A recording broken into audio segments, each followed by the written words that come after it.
कभी कभी इंसान की एक छोटी सी नेकी उसकी पूरी तकदीर बदल देती है। और यह कहानी उसी चमत्कार की है। बहुत पुराने समय की बात है। एक शहर में एक मुसलमान परिवार और एक मजूसी परिवार पड़ोस में रहते थे। उनके घर आमने सामने थे, रोज एक दूसरे को देखते थे, मगर धर्म अलग अलग था। रमजान का महीना शुरू हुआ।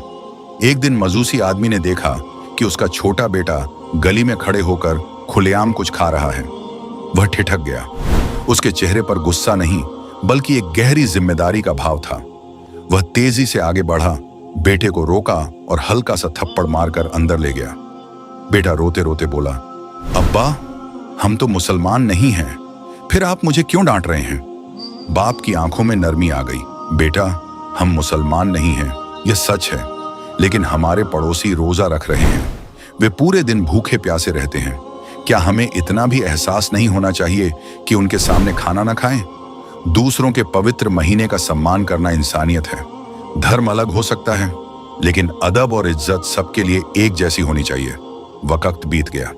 कुछ महीनों बाद वह मजूसी बीमार पड़ा और फिर इस दुनिया से चला गया। लोगों ने बस इतना कहा, वह मुसलमान नहीं था, और बात वहीं खत्म हो गई। लेकिन उसी रात शहर के एक नेक बुजुर्ग ने एक अजीब ख्वाब देखा।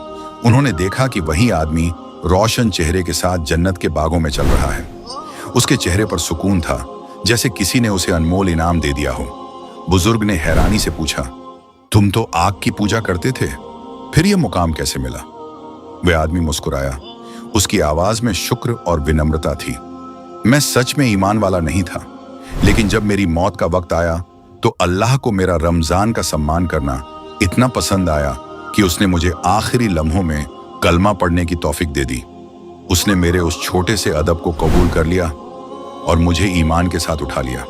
सुबह जब यह बात फैली तो उसका परिवार रो पड़ा। उन्हें एहसास हुआ कि एक छोटे से सम्मान ने उनके पिता की आखिरत बदल दी। उसी दिन पूरे परिवार ने सच को अपनाया और ईमान ले आए।